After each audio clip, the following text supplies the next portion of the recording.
Assalamualaikum warahmatullahi wabarakatuh. Silahkan buka PPT-nya. Anda lihat PPT sambil mendengarkan penjelasan saya. Baik, hari ini kita akan membahas chapter 8, akuntansi untuk piutang. Di chapter ini akan dibahas jenis-jenis piutang, piutang usaha, piutang wesel, penyajian, dan analisanya. Pada hari ini kita akan membahas sampai piutang usaha saja. Piutang weselnya itu untuk materi minggu depan. Baik, kita mulai dengan jenis-jenis piutang. Jumlah terhutang dari individual atau perusahaan lain yang diekspektasi atau diharapkan dapat diterima oleh perusahaan. Oke, Anda lihat jenis-jenis piutang, ada piutang akun receivable atau piutang usaha, jumlah terhutang dari konsumen atas penjualan barang atau jasa secara kredit, lalu ada janji tertulis atas jumlah yang nantinya akan diterima. Jadi perjanjiannya tertulis ya, disebut juga dengan not receivable. Lalu ada piutang lainnya. Piutang lainnya misalnya piutang bunga, pinjaman kepada karyawan, uang muka kepada karyawan, ya. Pajak yang dapat dikembalikan, itu contoh piutang lainnya. Baik.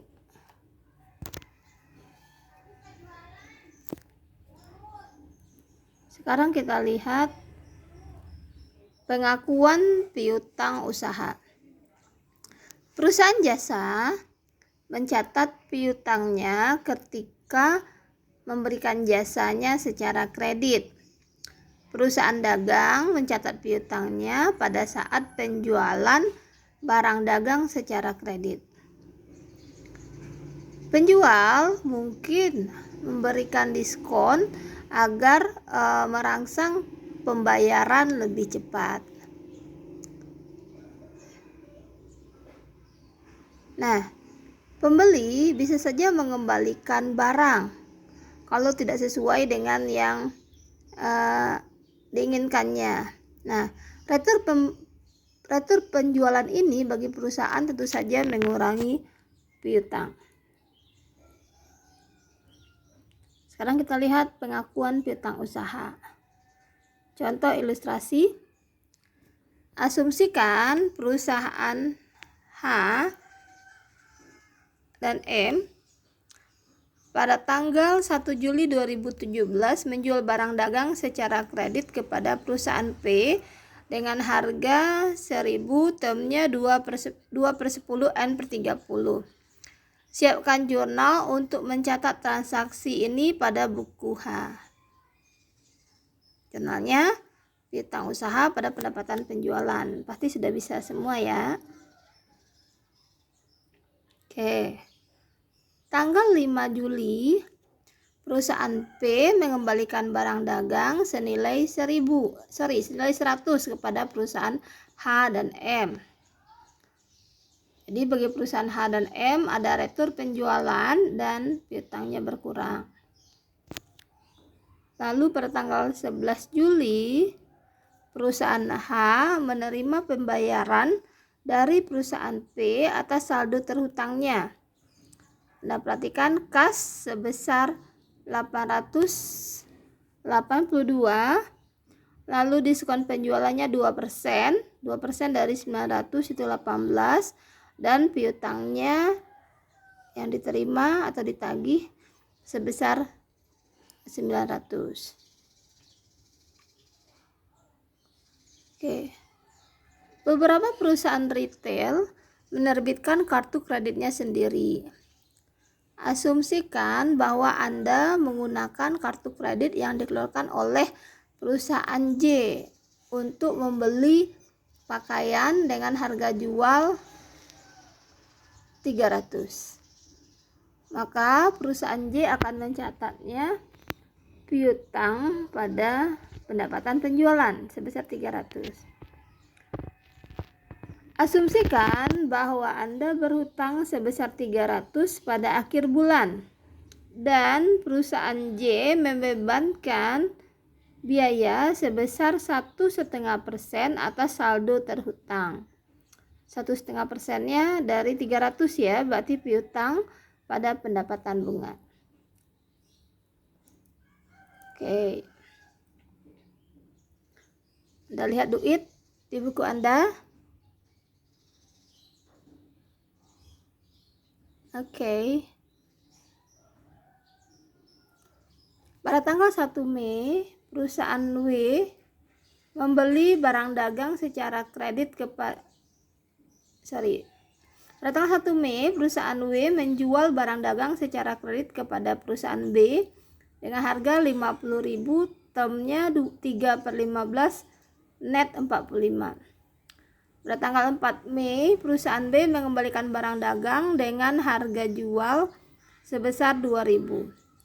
Pada tanggal 16 Mei, perusahaan W menerima pembayaran dari B atas saldo terhutang. Siapkan jurnal untuk mencatat transaksi bulan Mei di buku W. Abaikan harga pokok penjualannya karena kita tidak diberitahu ya. Kita lihat tanggal 1 Mei, piutang pada pendapatan penjualan sebesar 50.000.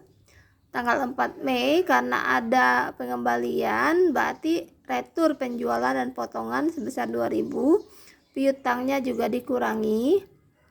Lalu di tanggal 16 itu masih dalam periode diskon, kas 48.000. 48.000 ini 50.000 dikurangi 2.000 ya. Dikalikan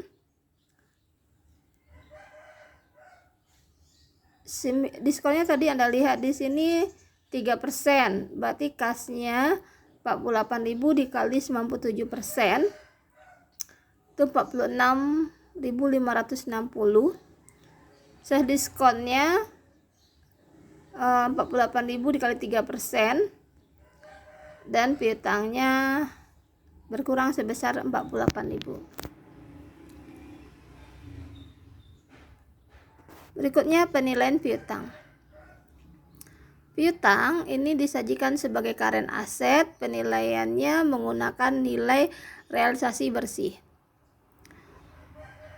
Untuk piutang yang tidak tertagih, bagaimana akuntansinya? Ini akan kita bahas ya. Uncollectible account receivable. Penjualan secara kredit tentu saja meningkatkan jumlah yang tidak dapat tertagih. Nah, penjual mencatat kerugian dari kredit yang belum tertagih atau yang belum dapat ditagihnya sebagai beban piutang tak tertagih, bad expense. Nah, sekarang kita lihat metode akuntansi untuk piutang yang tidak dapat tertagih. Ada dua metodenya, metode penghapusan langsung dan metode penyisihan.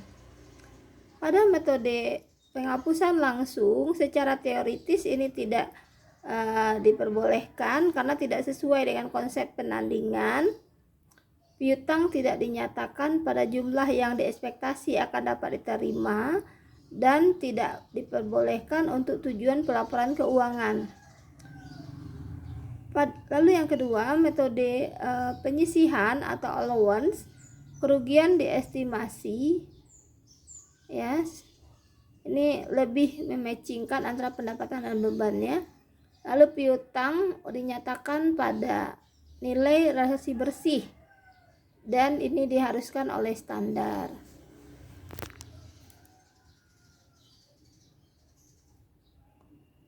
Kita lihat contoh. Bagaimana akun ini disajikan di laporan posisi keuangan. Perusahaan punya piutang 500. Lalu ada allowance for the full account-nya atau penyisian piutang tak tertagihnya 25. Penyajiannya di sini ya, account receivable 500 dikurangi penyisian piutang tak tertagih 25. Jadi piutang bersihnya 475.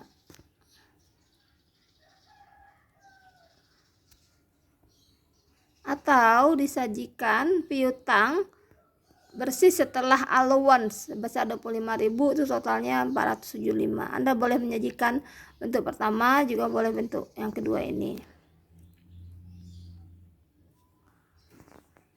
Lalu perusahaan melakukan penjualan kredit sebesar 100. Jurnalnya piutang usaha pada penjualan ya, piutang usahanya berarti bertambah. Penjualannya bertambah. Penjualan akun T penjualan tidak terlihat di sini ya. Tidak diperlihatkan di sini untuk akun T penjualannya. Yang kita perlihatkan hanya yang berkaitan dengan piutang dan penyisian piutang tak tertagihnya. Lalu sebesar 333 dari piutang ini dapat ditagih. Berarti kas pada piutang usaha 333. Piutangnya berkurang 333. Oke.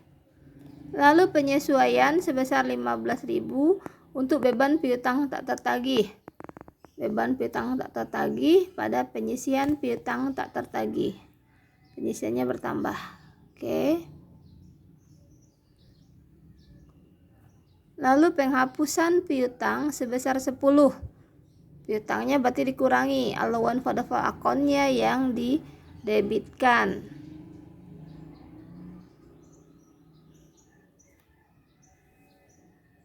Oke, Anda perhatikan penyajiannya.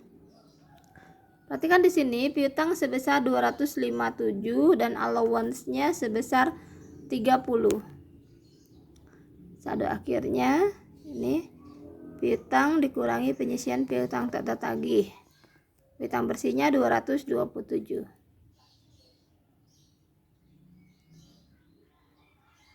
Metode penghapusan langsung untuk piutang yang tidak dapat tertagih. Asumsikan bahwa perusahaan W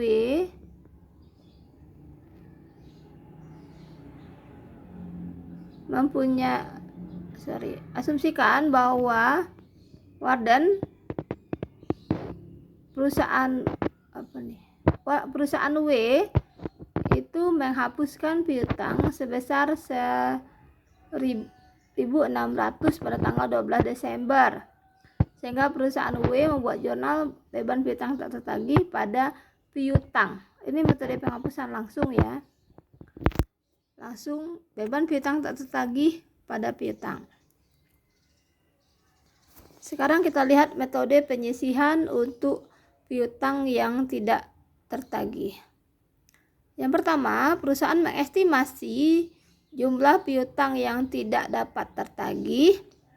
Lalu perusahaan mendebitkan bad debt expense, beban piutang tak tertagih, dan mengkreditkan penyisihan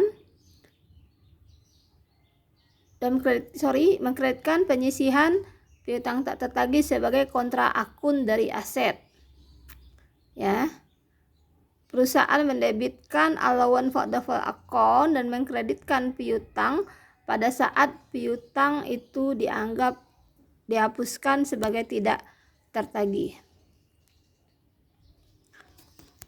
Contoh,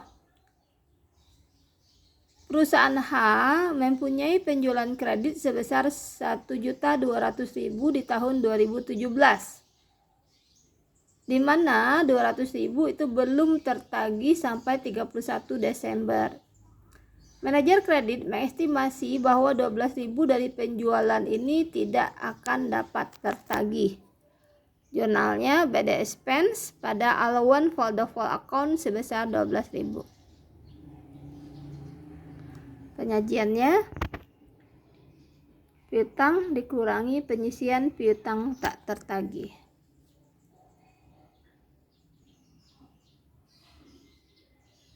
Contoh lain. Vice Presiden perusahaan H pada tanggal 1 Maret 2018 mengotorisasi penghapusan saldo piutangnya sebesar 500 atas hutang perusahaan R. Guna untuk mencatat penghapusan ini, penyisian piutang tak tertagih pada piutang. Anda perhatikan penyisian piutang tak tertagih. Ini ya. Allowance-nya didebitkan sebesar 500.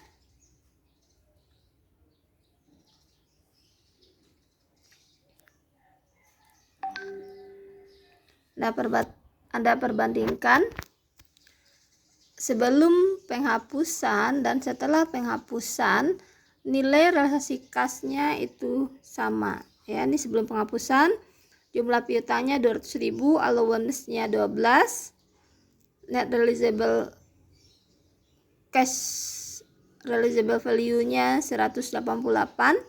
Setelah penghapusan juga sama, piutangnya menjadi 199.500. Penyisian piutang tak tertagihnya 11.500, sehingga cash realizable value-nya sebesar 188.000.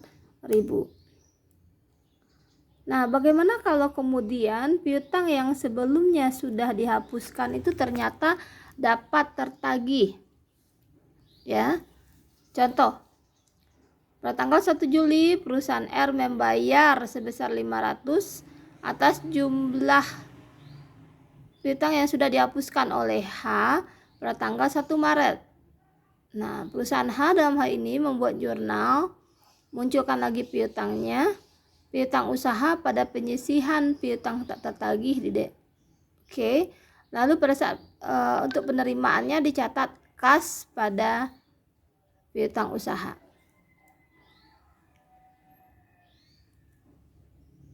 Oke. Untuk mengestimasi jumlah yang tidak dapat tertagih ini ada dua caranya, yaitu pakai persentase penjualan dan persentase piutang. Di persentase penjualan mematchingkan antara penjualan dengan beban piutang tak tertagihnya. Penjualan ada di laporan laba rugi, beban piutang tak tertagih juga ada di laporan laba rugi. Makanya di sini pendekatan pada hubungan laporan laba rugi. Lalu persentase piutang. Di sini mengukur nilai kas yang dapat direalisasikan. Jadi piutangnya ditentukan, dari piutang ditentukan penyisian piutang tak tertagihnya. Piutang ada di laporan posisi keuangan. Penyisian piutang tak tertagih ada di laporan posisi keuangan. Makanya di sini dikatakan penekanan pada hubungan laporan posisi keuangan.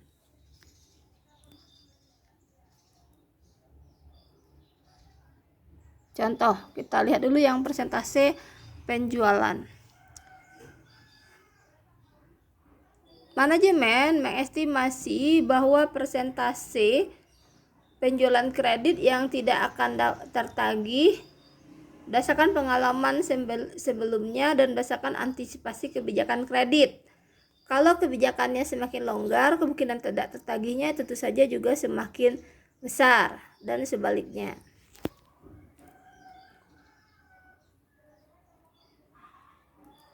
Kita lihat contoh. Asumsikan bahwa perusahaan G memilih untuk menggunakan dasar persentase penjualan.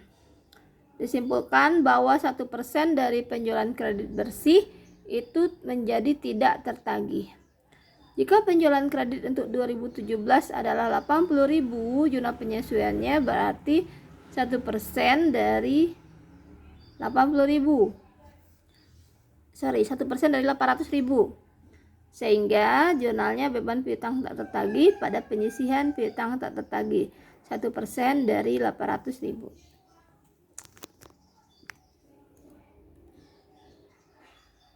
Lalu yang berikutnya metode persentase penjualan.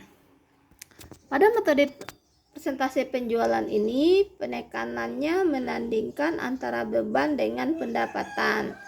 jurnal penyesuaian untuk mencatat beban piutang tak tertagih ini dengan memperhatikan saldo penyisihan piutang tak tertagih yang sudah ada. Contoh, perusahaan mempunyai beban piutang tak tertagih 8.000. Ini allowance for default account-nya 8.000 sehingga saldonya menjadi 9.723. Kita lihat contoh.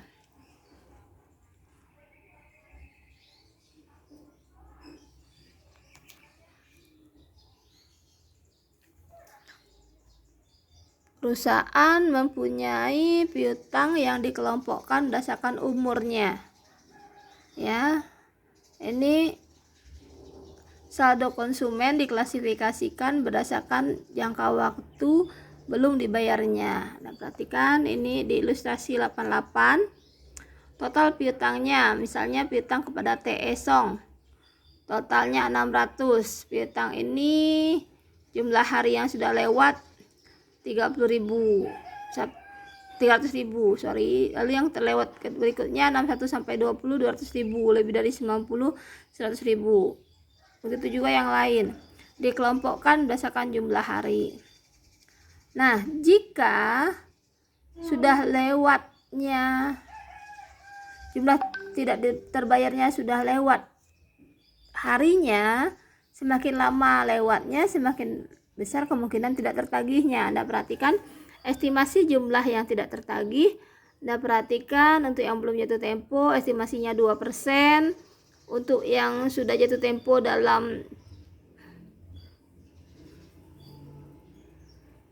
1 sampai 30 hari 4%, yang sudah jatuh tempo 31 sampai 60 10%, 61 sampai 90 20%, dan lebih dari 90 hari itu 40%. Total estimasi piutang tak tertagihnya tinggal dikalikan saja ya, 27.000 dikali 2% untuk yang belum jatuh tempo. Untuk 1 sampai 30 5.700 kali 4%, untuk 31 sampai 60 3.000 kali 10%, dan seterusnya. Oke, Anda perhatikan totalnya 2.228. Jadi allowance for default account-nya harusnya 2.228. Asumsikan saldo penyisihan piutang tak tertagih yang belum disesuaikan mempunyai saldonya sebesar 528. Siapkan jurnal penyesuaian yang mengasumsikan bahwa 2.228 dari piutang yang dibuat schedule piutangnya tadi diestimasi tidak dapat tertagih. Pada expense pada allowance for default account sebesar 1.700. Anda perhatikan allowance for default account-nya saldo awalnya sebesar 528 kredit. Lalu ada saldo yang ditentukan itu 2.228 sehingga selisihnya 1.700 itu dibuat jurnal penyesuaiannya. Beban piutang tak tertagih pada penyisihan piutang tak tertagih sebesar 1.700. Contoh soal. Perusahaan B mempunyai bisnis yang sudah berjalan selama 5 tahun.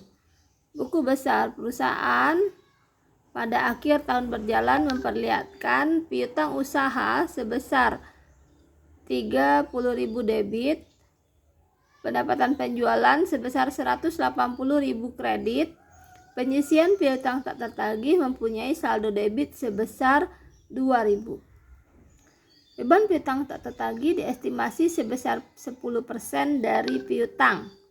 Ini berarti pakai persentase piutang ya.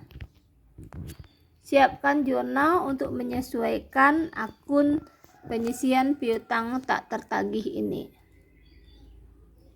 Pada expense, allowance for default account sebesar 5.000. Karena 10% dari 30.000 itu 3.000 ya.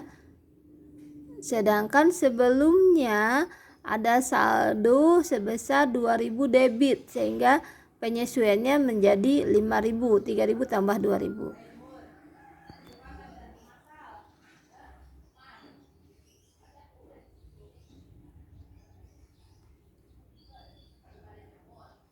Berikutnya, penjualan piutang. Perusahaan bisa saja menjual piutangnya kepada perusahaan pembiayaan atau ke bank. Perusahaan pembiayaan atau bank ini nanti akan membeli piutang dari perusahaan dan kemudian menagihnya langsung dari konsumennya.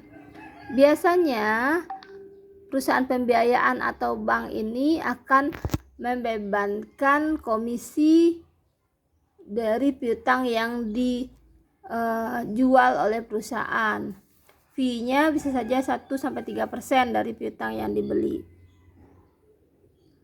Contoh, asumsikan perusahaan T mempunyai piutang kepada Federal Factor.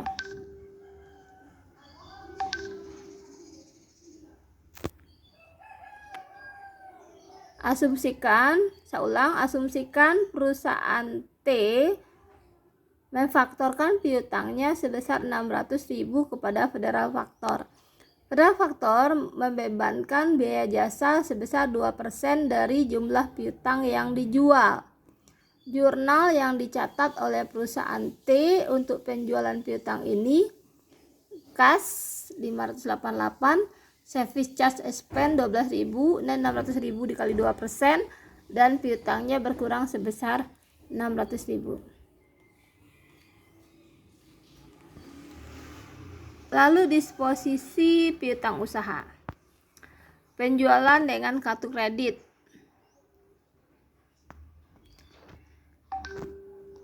Penjual retail itu akan membayar fee sebesar 2-6% dari harga faktur atas jasa yang diberikan oleh perusahaan penerbit kartu kredit. Ketika ada penjualan dengan kartu kredit ini, pencatatannya sama dengan penjualan tunai.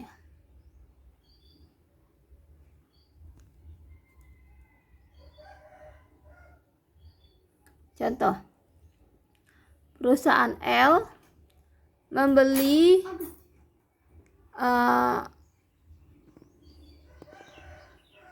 peralatan musik download ya, seharga 6.000 untuk restorannya dari perusahaan Y menggunakan kartu kredit yang dikeluarkan oleh bank.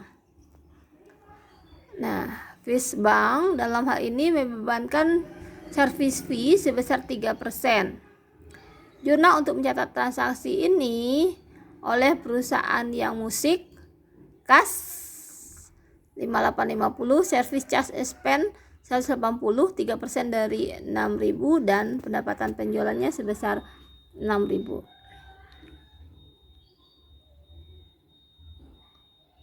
Oke. Materinya sudah selesai, silahkan Anda baca kembali bukunya.